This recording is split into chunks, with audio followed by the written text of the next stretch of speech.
अस्सलामुअलैकुम, मेरा नाम है अहमद खान और मैं आपको वेलकम करता हूं अपने चैनल पे। आज हम लोग स्टार्ट करेंगे मैट्रिक क्लास की करिकुलम का पहला चैप्टर जिसका नाम है सेट्स। आज हम पढ़ेंगे कि सेट की डेफिनेशन क्या कहती है और भी बहुत सारी चीजें हम पढ़ेंगे। तो बिना टाइम जाए कि हम लोग जो है वो आज का टॉपिक शुरू करते हैं। मगर टॉपिक शुरू करने से पहले मैं चाहूंगा काइंडली आप मेरे चैनल को सब्सक्राइब करें और इस वीडियो को थम्स अप दें। तो चलिए शुरू करते हैं सेट की डेफिनेशन से। सेट की एक बहुत ही वेल नोन डेफिनेशन है जो कि आपको हर किताब में मिल जाएगी, बट हमारा मकसद क्या है, हम उस डेफिनेशन को समझें। सेट की डेफिनेशन कहती है that it is a collection, और बेसिकली अगर इन शॉर्ट लिखूं, it is the collection of well defined and distinct objects. Okay, क्या है? Collection of well defined and distinct objects. अब इस डेफिनेशन के अंदर आप देखिए, अल्फाज के मानी अगर आपको पता है तो आप इस डेफिनेशन को समझ सकेंगे सेट की। इसमें पहला जो लफ्ज है जिसका मतलब आपको पता होना चाहिए, that is the word collection. ठीक है, the second word is well defined. ठीक है, and the third one is distinct and the objects. ठीक है, so starting with the first word which is collection. तो कलेक्शन का मतलब क्या है? देखिए, कलेक्ट का मतलब उर्दू में अगर हम बोले तो इट इज जमा करना। ठीक है, जमा, और कलेक्शन का मीन्स मजमुआ। बहुत सारी चीजों को आपने जमा किया, that is called what? That is called collection. ठीक है, तो मजमुआ। ठीक है, उर्दू में आप क्या लिखेंगे? अभी हम इसको छोड़ देते हैं, डेफिनेशन को समझते हैं। मजमुआ किस चीज का? वेल डिफाइंड चीजों का। ठीक है, कलेक्शन ऑफ वेल डिफाइंड। अब वेल डिफाइंड का मतलब क्या है? इसका मतलब मैं आपको समझाता हूं। देखिए, अगर मैं आपको कहूं that what is the first alphabet of English language, आप क्या कहेंगे? ए। ऐसा ही है। अगर मैं आपको कहूं कि आप मुझे बताइए what is the first positive number, आप क्या कहेंगे मुझे? 1। ऐसा ही है। या मैं आपको कहूं what is the neutral number, आप कहेंगे सर 0। ऐसा ही है। कहने का मतलब क्या है कि these are the things which are well defined.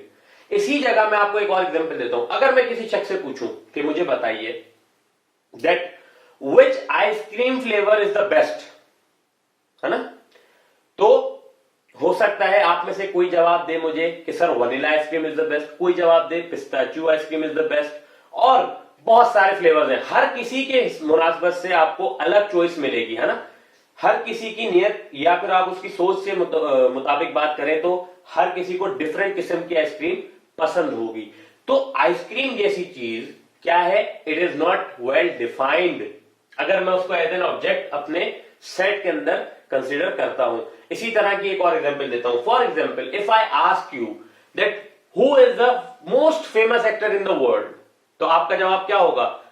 आपके मुताबिक it can be Vin Diesel, okay, it can be Shahrukh Khan और आमिर खान। हर शख्स के मुताबिक क्या होगा? उसका फेमस या दुनिया का सबसे फेमस एक्टर उसकी नजर में कोई और होगा।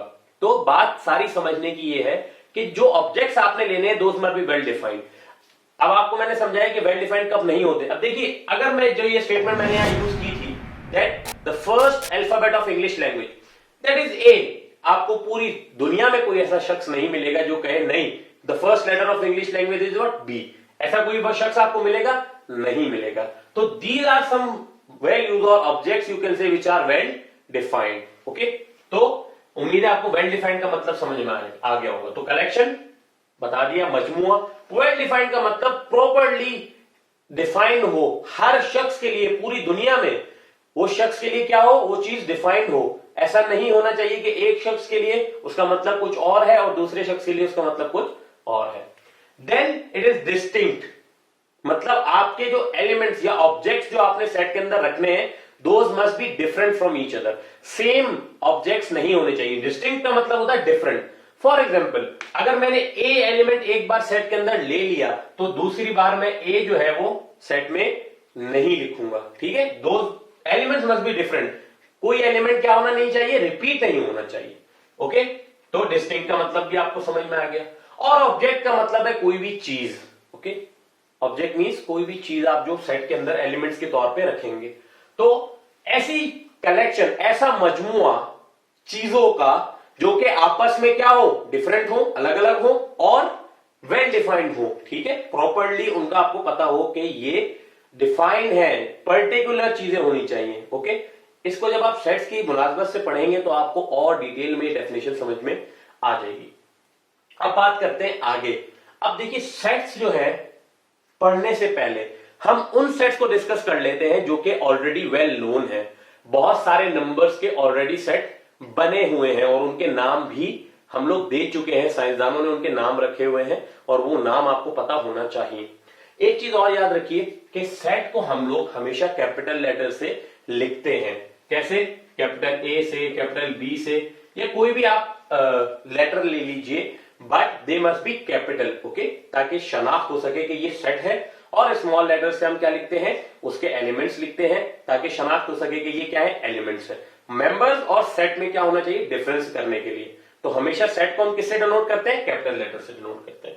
तो अब हम लोग डिस्कस कर लेते हैं वो सेट नंबर्स के जो कि ऑलरेडी वेल नोन है, जिसमें सबसे पहले जो हमारे पास सेट आता है ना, that is the set of natural numbers. मगर मैं आपको पहले समझाता हूं कि किस तरह जरूरत पड़ती रही और किस तरह हम लोग इंट्रोड्यूस करते रहे नंबर्स। नेचुरली आपको अगर मैं कोई चीज काउंट करने के लिए देता हूं तो it must be at least one, है ना। मैं आपको कहता हूं कि how many rupees do you have, so you can से स्टार्टिंग फ्रॉम 1 रुपीज, है ना, 1 रुपए, 2 रुपए, 5 रुपए, 10 रुपए, 1000 रुपए, और इसी तरह चलता रहेगा, है ना। You can have more and more and more amount of money. तो कहने का मतलब मेरा क्या है कि नेचुरली जो चीजें अकर होती हैं, अगर हम उनको काउंट करना चाहें तो हमें उसके लिए 1 और 1 से बड़े नंबर्स की जरूरत पड़ती है। इस वजह से हमने जो नंबर्स का सेट बनाया पहला, that is called the set of natural numbers. तो नेचुरल नंबर्स के सेट को हम लिखते कैसे, कैपिटल एन से, नेचुरल नंबर्स का सेट। Okay, natural numbers. और जैसे मैंने आपको बताया, हम लिखते हैं सेट को डिनोट करते हैं कैपिटल लेटर से, तो नेचुरल नंबर्स के सेट को हम किससे लिखते हैं, कैपिटल एन से। Okay, this is how we write the set of natural numbers. और जैसे मैंने आपको बताया इसके अंदर कौन से नंबर्स आते हैं, पॉजिटिव 1 से लेके, और फिर आपको मैंने बताया बहुत सारे आगे तक ये चलते रहेंगे टिल इनफाइनाइट। वो भी आपको कॉन्सेप्ट समझाता हूं कि what does infinity mean. So 1 2 3 and continue till infinity. ये जो 3 डॉट्स है ना, इसका मतलब होता है इनफाइनाइट। इसका मतलब क्या है, मैं आपको समझाता हूं। देखिए, इनफाइनाइट का मतलब है अनडिफाइंड। ओके, क्या मतलब है इसका, अनडिफाइंड। 2 कंडीशन में हम लोग अनडिफाइंड टर्म को मैथमेटिक्स में यूज करते हैं, ठीक है। It means undefined. अनडिफाइंड का मतलब क्या है, देखिए, अगर मैं आपको, अब अनडिफाइंड 2 कंडीशन में आप होते हैं। एक कि जब हमारे पास ऐसा कोई नंबर ही एग्जिस्ट ना करता हो जिसका सोल्यूशन हमारे पास आ रहा है। फॉर एग्जाम्पल, अगर हमारे पास किसी नंबर के डिनोमिनेटर में आ जाए 0, फॉर एग्जाम्पल 1/0, मिसाल समझाने के लिए आपको लिए मैंने 1/0। अब आप क्या किसी भी नंबर को 0 से डिवाइड कर सकते हैं, नहीं कर सकते, क्योंकि आपको पता है 0 को आप किसी भी नंबर से मल्टीप्लाई करें, योर आंसर विल बी 0। आ रही बात समझ में। तो एक तो ये केस है कि जब हमारे पास सॉल्यूशन क्या आ जाता है, अनडिफाइंड आ जाता है। So what do we use the word infinite, infinity, sorry, not infinite but infinity. ऐसी कंडीशन को हम क्या कहते हैं, इन्फिनिटी कहते हैं। इन्फिनिटी क्यों, क्योंकि that is undefined, we can not define it, क्योंकि ऐसी कोई वैल्यू एग्जिस्ट नहीं करती कि जो इसके बराबर हो 1/0 के। इसी तरह दूसरी कंडीशन हमारे पास क्या है, वो है अनकाउंटेबल नंबर्स हो, अनकाउंटेबल हो कोई चीज जिनको हम गिन ही नहीं सकते ना। हमारे पास काउंटिंग की भी एक लिमिट है, ठीक है, it is like 1 billion, trillions, उसके बाद हद खत्म हमारी। तो उसके बाद हम क्या करते हैं, हम यूज करते हैं वर्ड अनकाउंटेबल, और इसको मैथमेटिकल लैंग्वेज में हम क्या कहते हैं, infinite, which can not be counted. और उस इनफाइनाइट को हम लोग मैथमेटिक्स में अंदर सेट्स की लैंग्वेज में 3 डॉट से रिप्रेजेंट करते हैं, ठीक है। तो उम्मीद है आपको ये 3 डॉट्स का मतलब समझ में आ गया होगा। इसका मतलब ये है कि यहां 1 से हमने सेट नेचुरल नंबर्स का शुरू किया, 1 के बाद आ गया 2 3, और उसके बाद कितने एलिमेंट्स हैं, इनफाइनाइट, बढ़ते जाइए, इट इज अनकाउंटेबल, कभी रुकते नहीं है, ठीक है। तो ये 3 डॉट्स का मतलब आप याद रखिए और समझ लीजिए, आपको मैथमेटिक्स में आने वाले वक्तों में हर जगह ये इस्तेमाल होते हुए मिलेंगे। तो उम्मीद है आपको इनफाइनाइट या इंफिनिटी से थोड़ा सा तारुफ मिल गया होगा। अच्छा, इंफिनिटी को हम लिखते, सिंबल क्या है इंफिनिटी का? इंफिनिटी का सिंबल है ये, ठीक है। इस तरीके से हम इंफिनिटी को मैथमेटिक्स में डिनोट करते हैं, because we don't use words in mathematics, so we use what? We use the symbols. तो इंफिनिटी का सिंबल क्या है? ये सिंबल है, मैंने आपको लिखकर दिखा दिया। सो नेक्स्ट एक चीज और आप याद रखिए कि सेट्स को लिखने के एक से ज्यादा तरीके होते हैं। सेट्स को आप या तो डायरेक्टली एलिमेंट्स लिख दिए ना, अब मुझे यहां पर बताने की किसी को जरूरत नहीं कि इसके अंदर एलिमेंट्स क्या है ना। 1 2 3 एंड इंफिनिटी, जो भी पढ़ेगा समझ जाएगा कि इसके एलिमेंट्स 1 2 3 और उससे आगे सारे पॉजिटिव नंबर्स हैं। लेकिन अगर कोई मुझसे जुबानी पूछे, वर्बली पूछे, जिसको हम लोग बोलते हैं सेट्स को डिस्क्रिप्टिव फॉर्म में रिप्रेजेंट करना, कि आप डिस्क्रिप्शन दीजिए कि सेट को एक स्टेटमेंट को इस्तेमाल करके बताइए कि सेट के अंदर कौन से एलिमेंट्स मौजूद हैं, that is called the descriptive form to represent the set. और इसी सेट यानी कि नेचुरल नंबर्स के सेट को अगर आपको डिस्क्रिप्टिव फॉर्म में लिखना हो तो कैसे बताएंगे? आप बताएंगे the set of all positive numbers, ठीक है जी। मींस ऐसा सेट जिसके अंदर सारे पॉजिटिव नंबर्स हो, that is called what? That is the set of natural numbers. तो उम्मीद है आपको ये समझ में आ गया होगा। Next we have what? We have the set of whole numbers. इसकी जरूरत कहां पड़ी, कैसे पड़ी, ये समझाता हूं आपको मैं। देखिए, अगर मैं आपसे पूछता हूं कि आपकी जेब में कितने पैसे मौजूद हैं, तो आपका जवाब क्या होगा? 10 रुपए, 5 रुपए, 50 रुपए, 100 रुपए, जितने भी आपकी जेब में पैसे मौजूद होंगे आप बता देंगे कि सर मेरे पास इतने पैसे जेब में मौजूद हैं। लेकिन कंडीशन है, आपके पास हो सकता है कि 1 रुपया भी मौजूद ना हो, है ना, आपकी जेब खाली हो। तो आप क्या कहेंगे? Sir what do we have? आप देखिए, आपके पास ये 1 2 3 तो वो कंडीशन को रिप्रेजेंट करें जब आपके पास कुछ ना कुछ मौजूद है, कोई क्वांटिटी मौजूद है। मगर अगर आपके पास कोई क्वांटिटी ही मौजूद नहीं है तो आपको एक नंबर की जरूरत पड़ती है विच इज 0, है ना, कि I don't have anything but the space. सो उस 0 को इस्तेमाल करके हमने एक और सेट बनाया। नेचुरल नंबर्स में हम अगर 0 ऐड कर दें, so what do we have? We have the set of whole numbers, okay, which starts from 0, then 1, then 2, then 3 and again it will be continue till infinity। Differences क्या है? इसमें 0 भी add हो जाता है। नेचुरल नंबर्स में 0 add कर दिया, आपके पास क्या बन गया? होल नंबर्स बन गया। डिस्क्रिप्टिव फॉर्म में किस तरह बताएंगे? The set of all positive numbers, all positive and neutral number, okay, mean सारे पॉजिटिव तो हैं और 7 न्यूट्रल नंबर यानी कि 0 भी इस सेट के अंदर इंक्लूडेड है। इसके बाद आ जाइए आप, नेचुरल नंबर्स है, देन होल नंबर्स है, then we have what? Then we have the set of integers. Integers के सेट को आप किससे लिखते हैं? It is written by Z. Let me write it. Integers, इसको आप किससे लिखते हैं? जेड से। तो जेड के अंदर आपके पास इंटीजर्स के अंदर कौन से एलिमेंट्स हैं? अब बात की मैंने 0 और पॉजिटिव नंबर्स की। अब मैं एक और कंडीशन की बात करता हूं, क्योंकि आपको और नंबर्स की जरूरत पड़ रही है। कैसे? अगर मैं एक शख्स से पूछता हूं कि यार आपकी जेब में कितने पैसे मौजूद हैं, तो आपका जवाब क्या होगा? या है तो आप कहेंगे सर 10 रुपए मौजूद है, अगर नहीं है तो आप कहेंगे सर 1 रुपए भी मौजूद नहीं है, यानी 0। मगर एक और कंडीशन भी है ना कि आपके उल्टे उधार है, आपको किसी और को पैसे देने हैं, तो आपके पास ऐसे नंबर भी तो होने चाहिए ना कि आप उस उधार को रिप्रेजेंट कर सके। तो that is when you need the negative numbers also, ठीक है। तो उन नेगेटिव नंबर्स को भी हम इस्तेमाल करके जब इस सेट में इंक्लूड कर दें तो आपके पास सेट बन जाता है the set of integers. Integers के सेट में आपके पास क्या होता है? नेगेटिव इंफिनिटी से आए हैं आप, नेगेटिव के इनफाइनाइट अनकाउंटेबल नंबर से आप आ रहे हैं ना।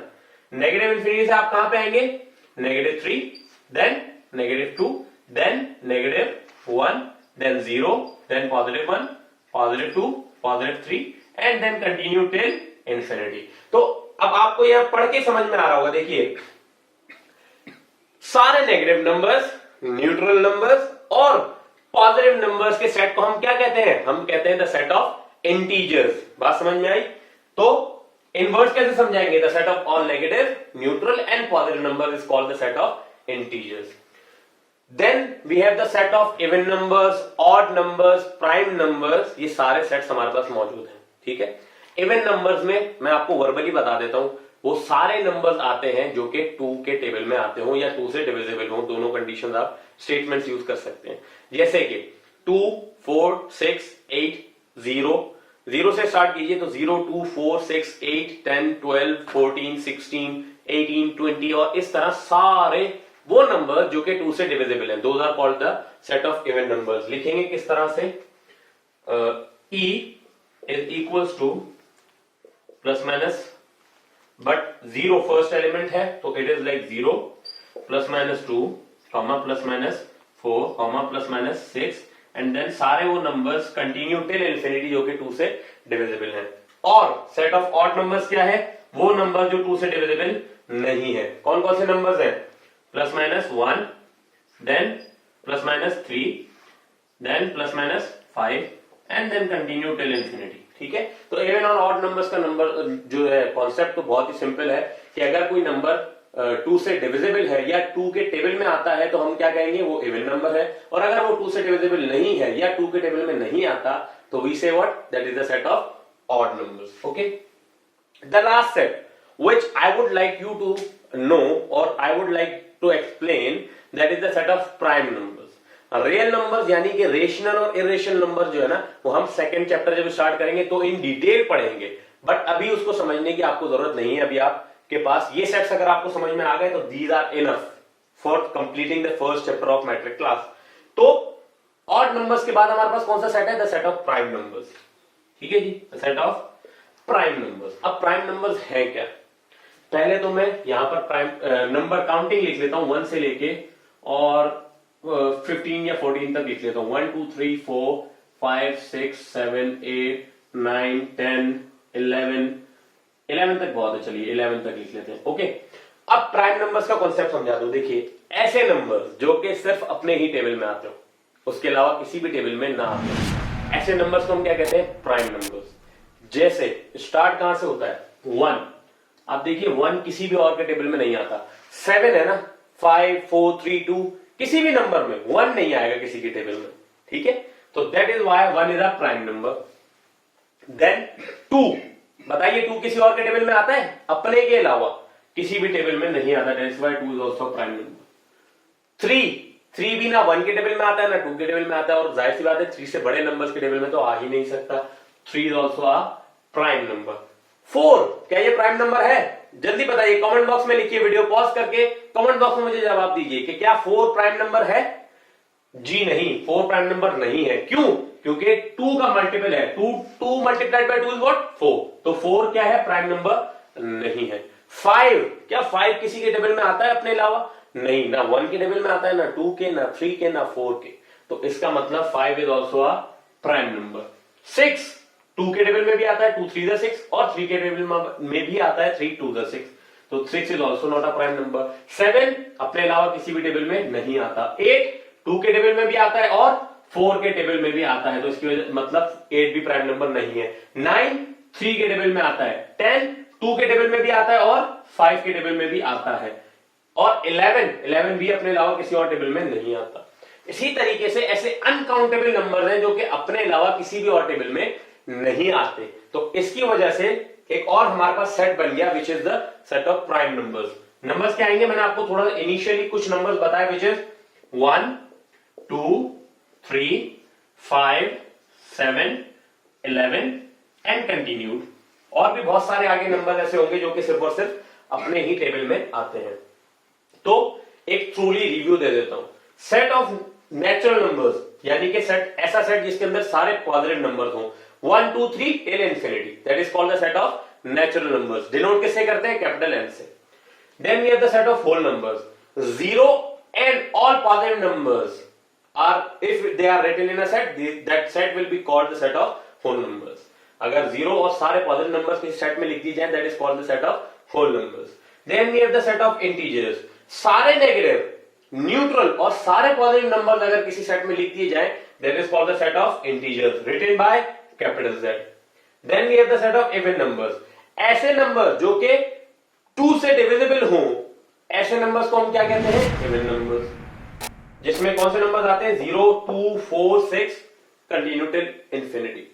Then we have the numbers which are not divisible by 2 and those are called what, odd numbers. ऐसे नंबर जो 2 से डिविजिबल नहीं है उनको हम ऑड नंबर्स कहते हैं, व्हिच आर 1 3 5 7 9 11 13 और बहुत सारे नंबर्स हैं कंटिन्यू टिल इंफिनिटी। और इस सेट को हम कैसे लिखते हैं ऑड नंबर्स को ओ से। Then last set which I have written is the set of prime numbers. ऐसे नंबर जो कि सिर्फ अपने ही टेबल में आते हैं, उसके अलावा किसी टेबल में नहीं आते, जो कि मैंने आपको एक्सप्लेन किया in detail, which are 1 2 3 5 7 11 and continue till infinity.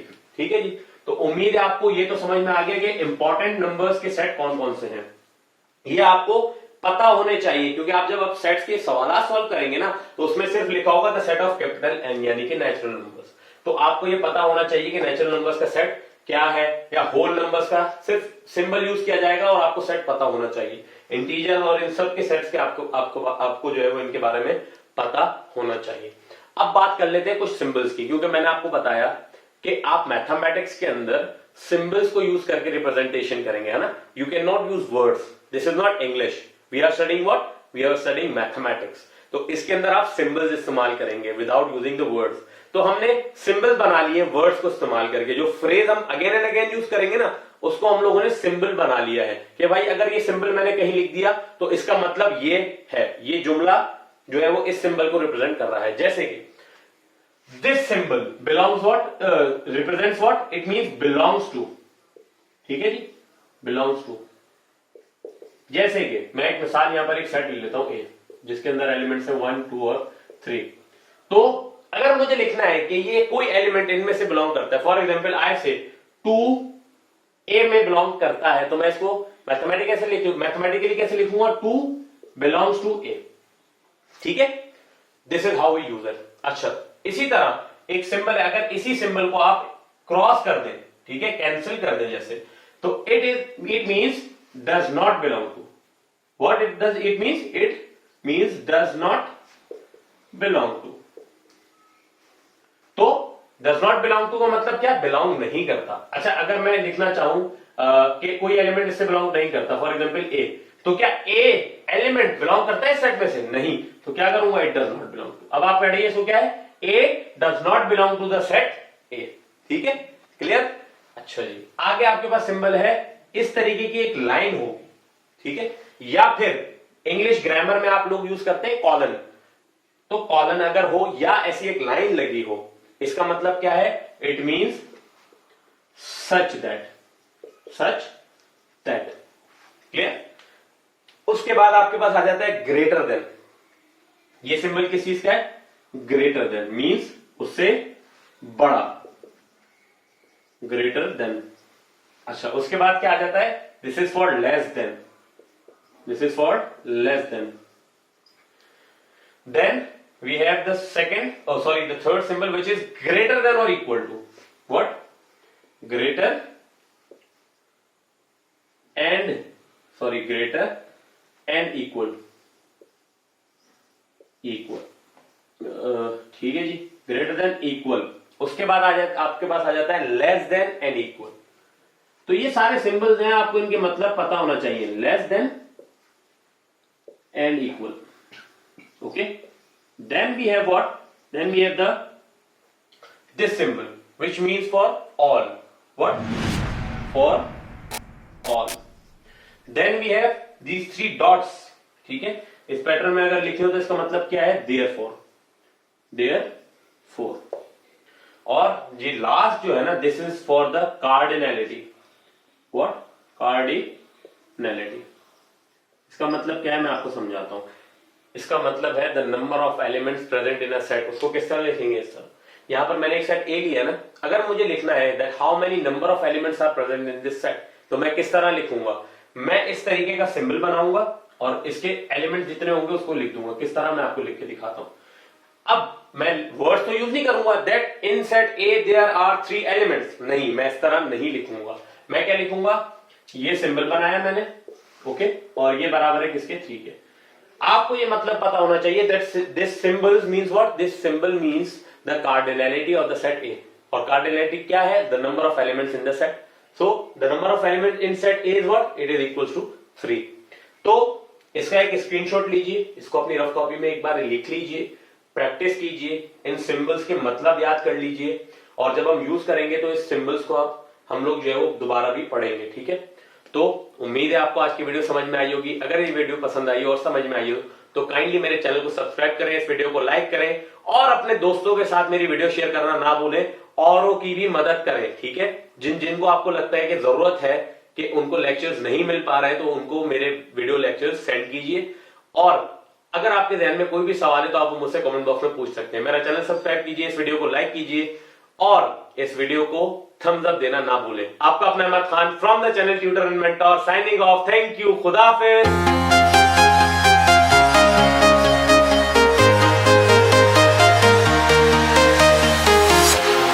Walking alone, the streets are empty.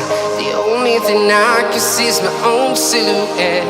I'm getting stronger, step by step.